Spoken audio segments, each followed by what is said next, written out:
Hi, I'm Jesse Quinalty, and welcome back to another episode of Firefighters and Fire Trucks Getting Ice Cream.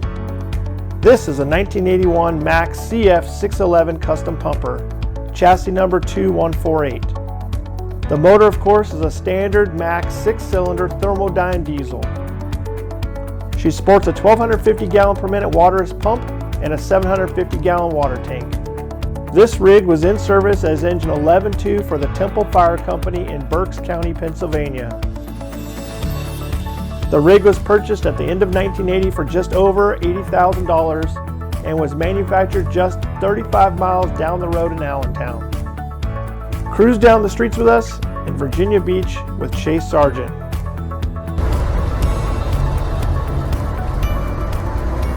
Hi everybody, Jesse Quinalty from Red Helmet Training and Firefighters and Fire Trucks Getting Ice Cream. I'm actually out in Virginia Beach teaching at the Virginia Fire and Rescue Conference, and we're heading over to pick up Chase Sargent, author of Buddy the Boss and firefighter extraordinaire, to go talk about all kinds of cool stuff and pick up some ice cream, so stay tuned.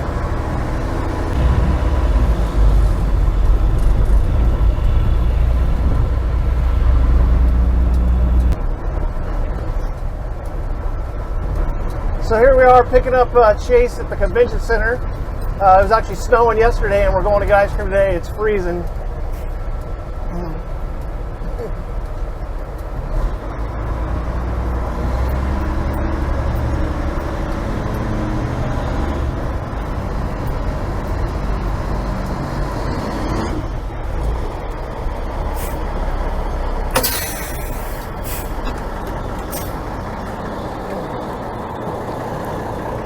My brother. How are you? How you doing, man? Get you a yellow engine for you? Nothing like that? All right. There you go. Here we go. Been a long time since I've been in a Mack. Well, there's nothing wrong with that, I got to tell you. Not at all. I got to drive one for the episode of Nashville with Ben Martin, too. And, oh, nice. Man, just love the Mack rigs, man. So cool. All right, let's see if I can figure out how to drive this thing and get to one ice cream shop. Better you than me. So, what are you teaching tomorrow here at the conference? So tomorrow I'm going to do a couple short series. One's called Battlefield Firefighting. Okay. And it's sort of drawn off of like General A.M. Gray's Marine Corps doctrine, Sun Tzu, and some other Mattis's concepts, and it's really about taking what they currently know about tactics and strategy and structures, and sort of changing their vernacular and their vision to look at it as combat and as a battlefield and all the things that come with that have been learned of thousands of years of combat. And it's real applicable to the fire service, but it's just a matter of getting people to think that way. You know, tactics and strategy courses are good and we've all been through them, but at some point in time you have to change the way you think to be more efficient and safer and more aggressive, and then learn how to be aggressively defensive. Yeah, for sure. I mean, we just saw recently, we just had 2 firefighters die in a fire in Porterville this week, and you know, I saw some stuff on that yesterday. I guess they got a report of a lady inside, possibly in a wheelchair, but it looked like there was definitely a lot of fire in that place. Oh yeah. So. And I think that, you know, those guys did what they were supposed to do. I haven't seen the preliminary report, but I think one of the lessons there is that, and we've talked about it, is nobody goes to work anywhere in this country or anywhere in the world in the fire service and consciously thinks today is my last day. Right. That today is the day I'm going to have to make that moral and ethical decision to have the courage, even if I know that it's going to cost me my life. Yeah, nobody goes to work and decides that they're going to put themselves or their crew in danger. It's the tempo, the building, the fire. It's there's just so many things that go along with it. I got trapped in a garage on a wildland fire in California in 2006. Wow. It's not like I went to work that day and I said, that sounds like fun. Let's go do that. Yeah. You know? I will say not trapped, but I got disoriented one day in a storage fire, you know, like one of these you store it, you lock the key kind of thing. Right. Because the doors had collapsed from the heat, and we were breaching walls to try to get up into the next unit and into the ceiling, and it was like a big storage unit. There was stuff all over the floor, and we didn't get lost, but we were like, wait a minute, exactly where are we? Right. You know? What's well, we talk about that, right? What's one of your most memorable fires that you can remember for you? Change your ideals and. Well, I'll tell you, when you talk about changing your perspective, interestingly enough, we're getting ready to drive by. I was a fire captain at Station 3, and we were just sort of starting to get our first layer of female firefighters on the job, and there was obviously in the good old boy days there was there was some pushback, and but we had an old wooden 2-story balloon frame house that sat in here somewhere. We got a working fire there one day, and it was going pretty good. And 11, who was down at the oceanfront, got there just in front of us because we were already out. So I pulled up, was on the back, and was on the primary line. And there was a girl, she just retired as a battalion chief from Virginia Beach, named Lori Themides. We had just hired her. And we were moving down that hallway, and all of a sudden, it didn't flash, but it rolled down the hallway, rolled over our tops, rolled over our side. Right. And I yelled, and everybody's head down. Everybody got our head down, and my initial thought process was, she's gone. She's going to be over my back and gone. And how wrong I was, man. The minute my head came up, she was dragging us down the hallway on the line. Right. Aggressively going after it. And I'm like, you know what? Maybe we ought to stop stereotyping people and watch how they do, and watch how they act as a sled dog, and are they a member of a team. And that really changed my perspective on a lot of stuff.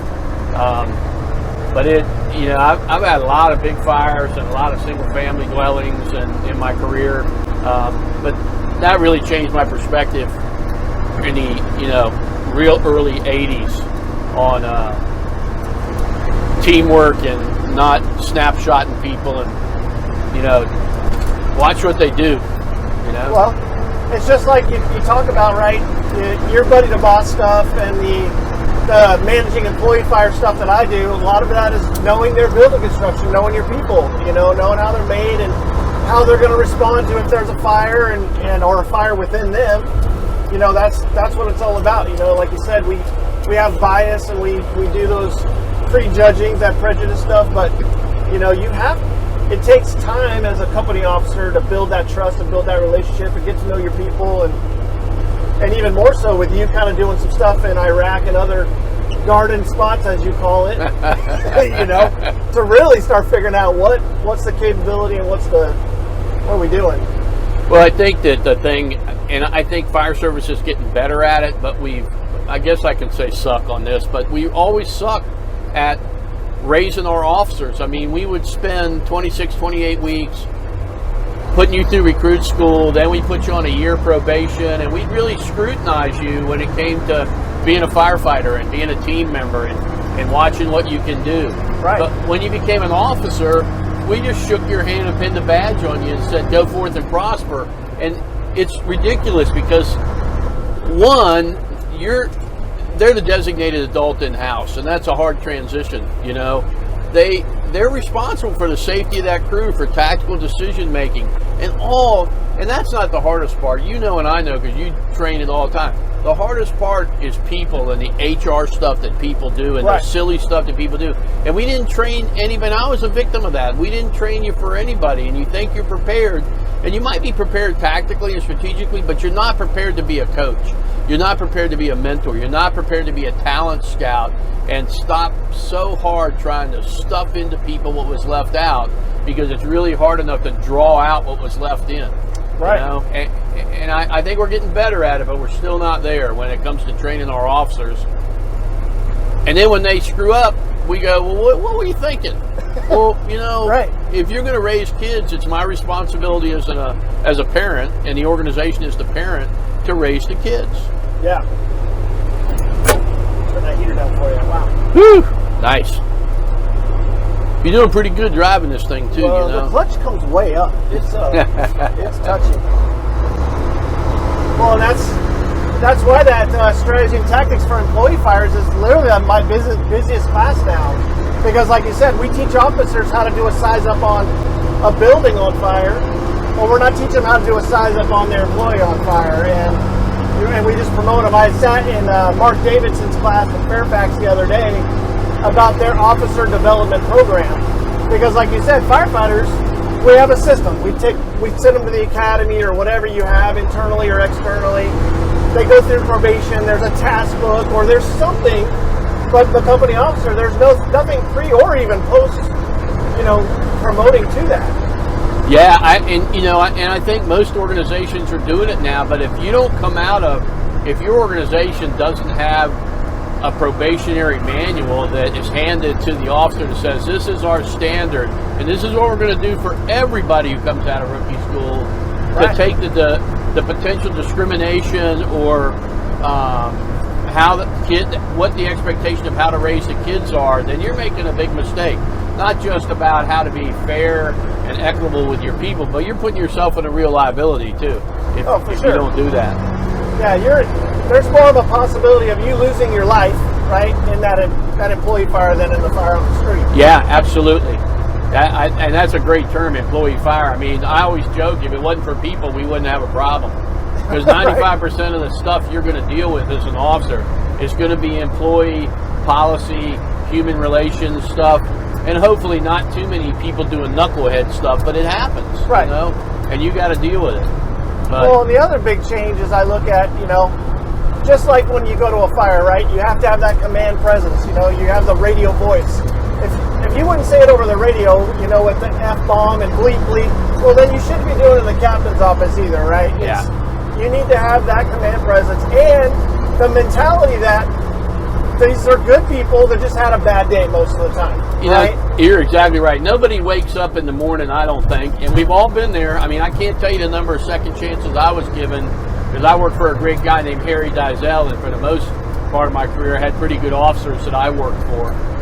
Nobody wakes up in the morning and crawls out of bed and goes, today I think I'm going to go to the fire station and back the truck into the door. That's my job. I've thought about it, and that's what I'm going to do. Nobody does that.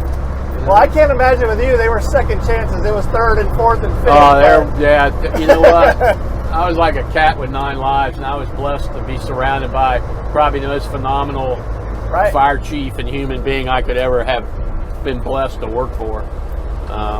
At least in the first very large part of my first career. Things changed later, but it's interesting you say that from employee fires, because this is really, it's a dangerous time to be a leader, and the reason I say that is because if you ever, I sat in on Dennis Compton's lecture on the different generations of people, and it's a really, really good, and I'm not going to try to even come close to what he has done, but the difficulty now in all things, in leadership, in politics, in whatever you want to say, is it's really difficult to separate the signal from the noise, because we got so much noise out there that as a leader, your job is to separate the signal and get rid of all the junk that's around there, which means you got to be data driven. Because we have so many people now that make a decision about whether it's politics or religion or what I think about Jesse or what you think about Jay on a headline. They look at the headline and they go, oh, that's the way it is. This every year now we're generating something like 1.8 quadrillion, I don't even know what that number means, pieces of data. And by 2020, we're going to be generating something like 7.8 gigabytes of data per person per day in the world. Social media, I call social media the new firefighter DUI, because what happens is nobody went out. Most of the people I ever saw with DUIs didn't used to be a career-ending event, because the cops would put you in the car and take you home because you were a firefighter. But now that ain't true. But now, and so most people that got DUIs, they weren't thinking. They were out partying. They had a domestic situation, and they went out and got drinking. They had a fight or an argument, and they made a stupid mistake, and they got in their car and drove. Well, today, we've got so much social media that isn't accurate at all. You can put on, you can put on whatever you want to put on. But people, I don't think they realize what they post and what they say on social media, whether it's Facebook or Twitter or, God knows how many other there are, can really impact your career. And you might not think it's discoverable, but you're wrong. It's discoverable. Yeah. It's very discoverable. And it's, like I say, that's the DUI of 2020. Yeah, it's amazing how quickly that ends up on the fire chief's desk or the mayor's office. It's the weird thing. It's the public expectation and the customer that has increased that responsibility as well. Stuff that's a basic firehouse. A prank. Obviously there's a difference between pranks and hazing. But the other day we have one of our guys. He ends up putting in a transfer to another station, a slower station, because he's getting ready to go to medic school. So we all understand, but we're obviously poking the bear a little bit, you want to get away from the big house, you're scared of calls, and so we're kind of poking the bear a little bit. So the crew comes to me, and the first thing is, as a company officer, laying out your expectations. The first thing they came to me and goes, "Hey Cap, I know you don't like pranks, but we want to mess with the firefighter a little bit. We want to move his bed." And I was like, all right, at least you asked first. And they're talking about putting it on the roof like The Hangover or whatever. And I said, actually, it's a newer person for us. I said, what would really make him uncomfortable is I said, put it in my captain's office. Because it's a bedroom captain's office combo. I said, put it in my room. Put it next to Dad. Yeah. And so I give them the go light. And within 2 minutes, they got his bed, his box spring from the dorm upstairs, down in my office, bed made. They have a towel made into a heart shape and a swan and all this. And I said, if I was to tell you guys to go upstairs, move all the beds out, vacuum and clean upstairs, you guys would have bitched and moaned for 15 hours about having to go move those beds. But I tell you to mess with a guy and move a bed. But and of course the caveat was don't put it on social media, even though it's something small, right? Right. It's still, the public's like, I'm glad you guys have time to be over there screwing around while, you should be out doing inspections or training or whatever, You're exactly right. And the other, it's interesting you say that because the next generation of officers that are coming up are going to have to deal with Generation I, the internet. And these are people who are very aware of what their considerations of social justice are and equity and, procedural equity and distributive equity.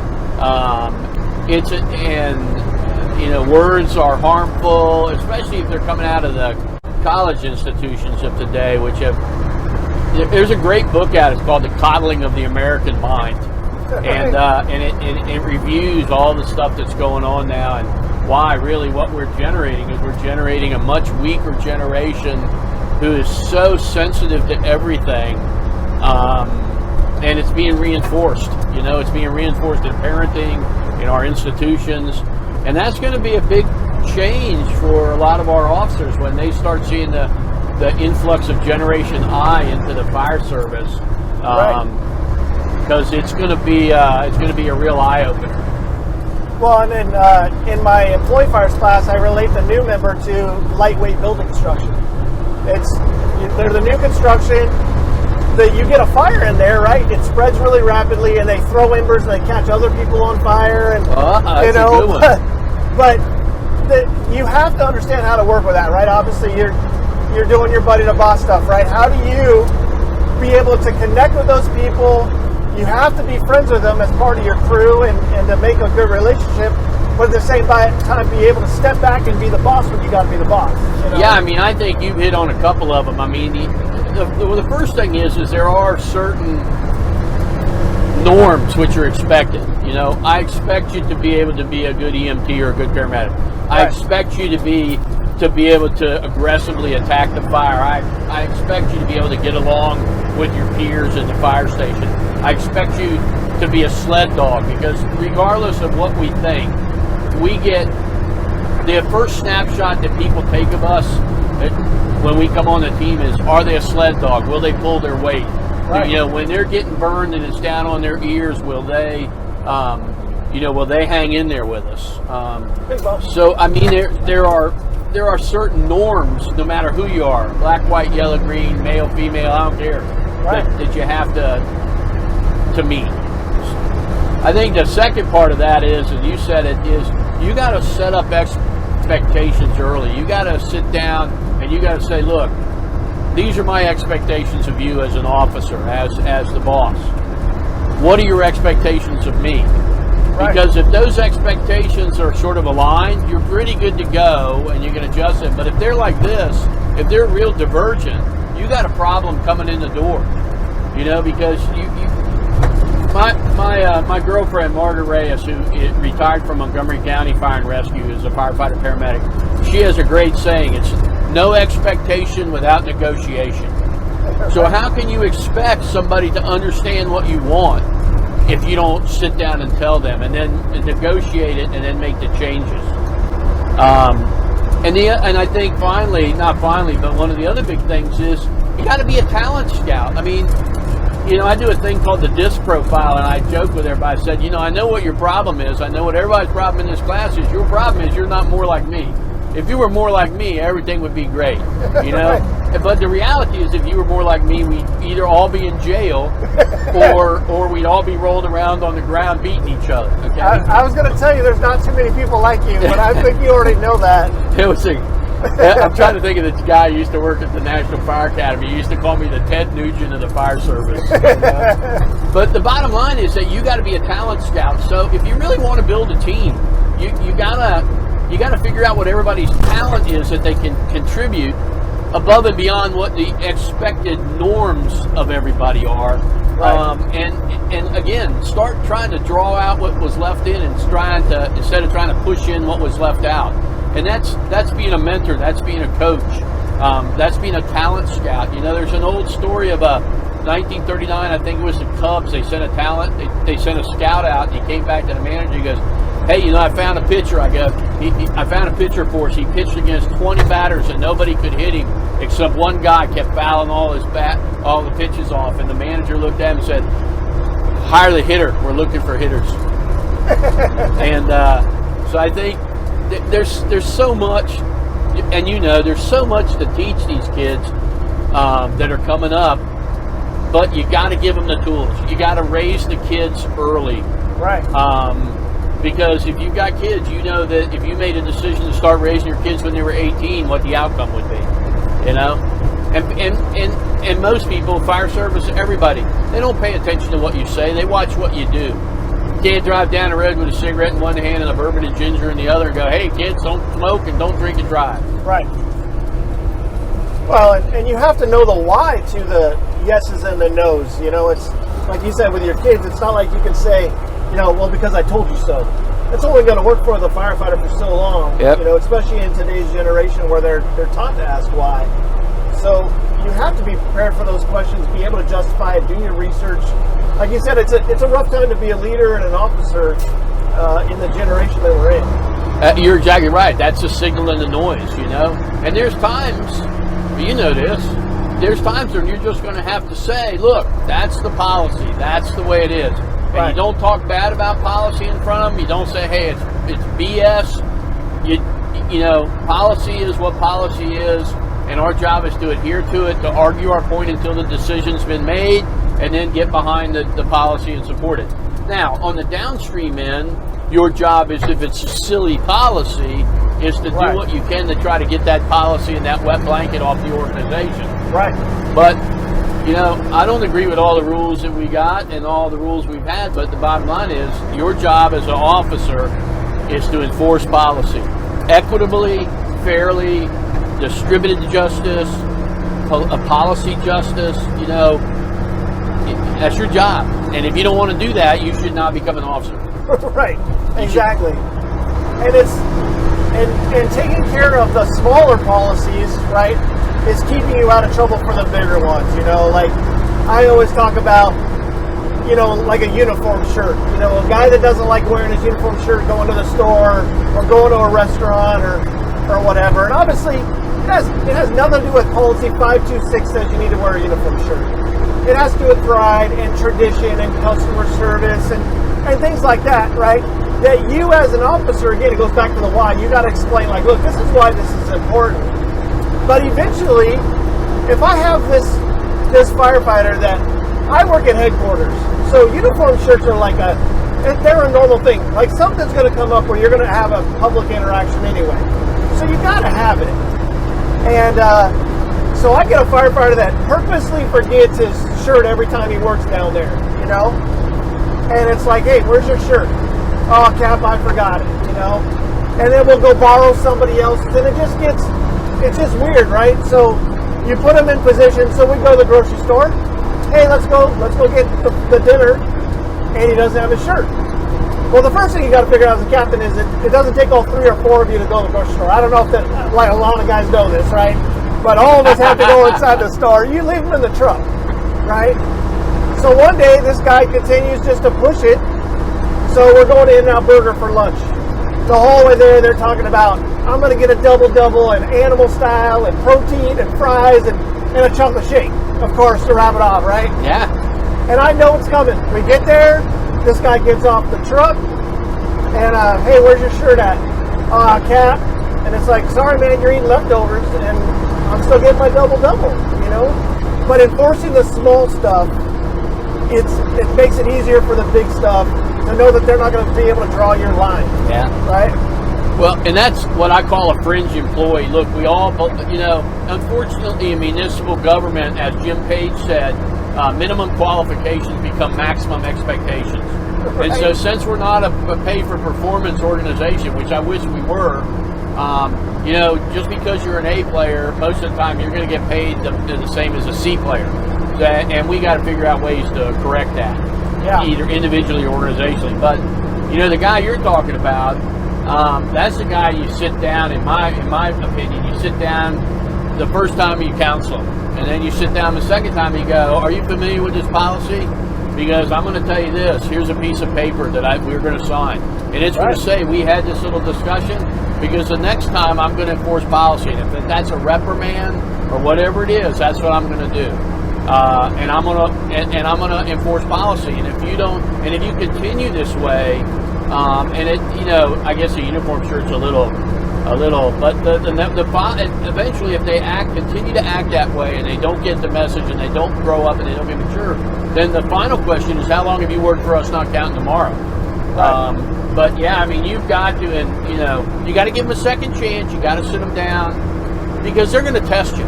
Especially when you're a new, you know, the old thing, you know, he's touching me. No, right. Stop touching me. Right. So I remember, you know, we had this is just one example, there's a bunch of them, but we had a policy, when I came out of special operations, I went to my deputy chief after about 7 years when it was an admin position. And I said, hey, you know, I really want to get back to the field. He goes, hey, you've done a good job up here, where you want to go? I said, well, I can go to Oceanfront, never been there. So I became a battalion right down there where we are, the 1st Battalion. And I was in a house with 2 engines and a truck, about 14 guys, 3 officers. So we had a policy in the department that said no ball sports. Because for years, we had felony volleyball and felony basketball and felony soccer. And we had broken arms and broken ankles, and our workman's comp stuff was going through the roof. So we finally said, hey, no ball sports. You can't play ball sports.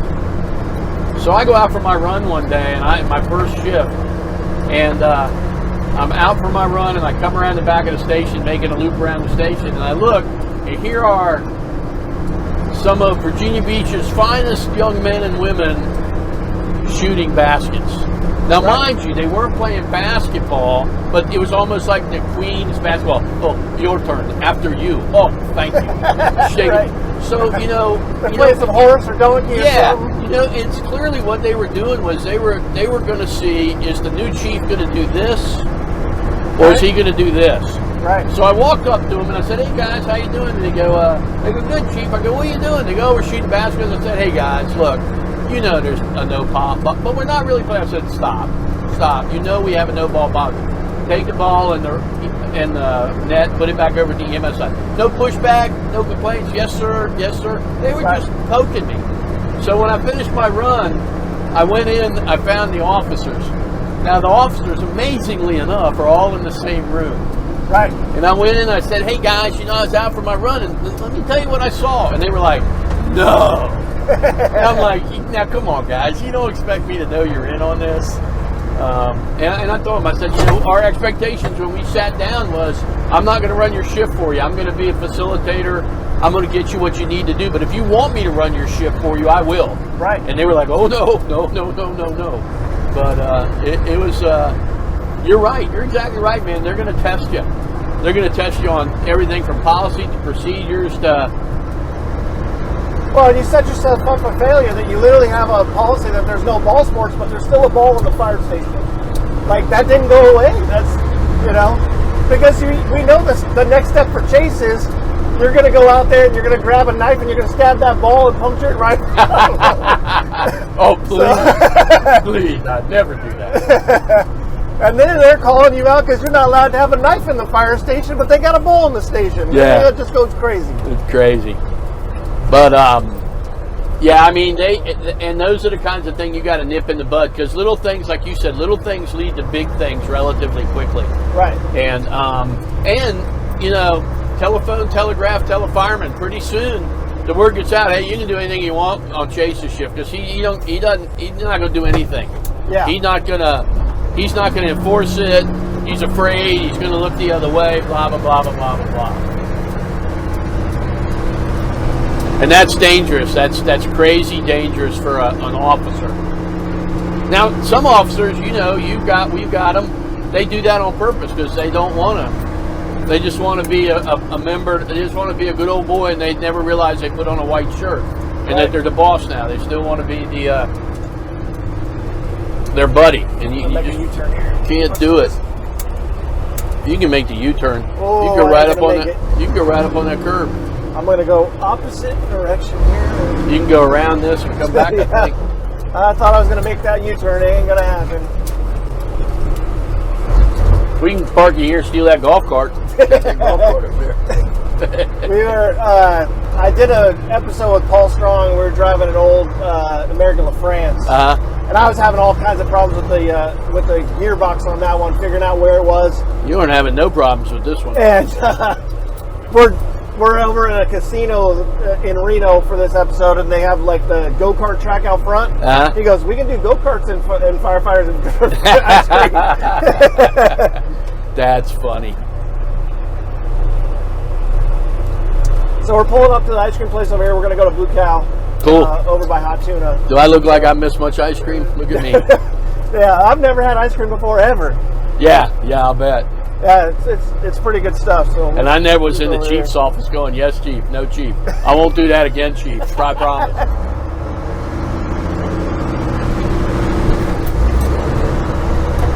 Well, I'll tell you what, man, it's an honor and a privilege. Thank you for letting me do this with you. I've watched a lot of them, but I haven't. I've never been able to participate.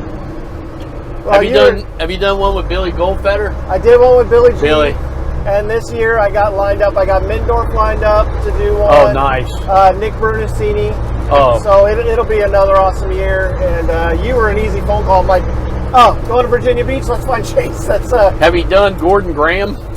He's prepared to do one. I was actually trying to set up a European fire engine to do his episode. Oh, really? And the guy sold it. So I'm looking for another engine that suits that particular my particular guest speaker on that one. He's a hoot, man. He's a genius, dude. Yeah. Him and Goldfeder, they're geniuses, man. Yeah, Rick Lasky keeps saying like we're gonna find a way to get one done, but I haven't crossed paths with Rick yet. So I'm excited. It's been a fun ride for sure. Oh yeah, and it's a crazy good way to get information. It's very unique, and it's an excellent way to get good information from a variety of sources to people out there. He did a hell of a good job. Well, and it's unfortunate that I came up with the idea like right after Bruno passed. Really? Yeah, we were teaching in Nashville at Firehouse Expo, and I was hanging out with Don Abbott, and we were talking about how he built a scale model of the Southwest Supermarket fire after Brett Tarver passed, and so Don Abbott's like telling all these crazy stories about how he built the scale model of the Pentagon and did all the training before 9/11 and all that. And I was hanging out with Paul Strong at the airport. And I go, that's it. Next conference I go to, I'm bringing a camera. We're going to figure out something. I'll take him back to my room and interview him. And then 2 legs of a flight home, I called up Paul and I said, what about, you seen that? I said, you ever seen that Jerry Seinfeld show, Comedians in Cars Getting Coffee? He's like, yeah, what are you thinking about? I said, Firefighters and Fire Trucks Getting Ice Cream. That's cool. So there it is. That's good history. Yeah.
It'd actually be fun to be sitting in that cab right now listening to the conversation Oh, going. I know.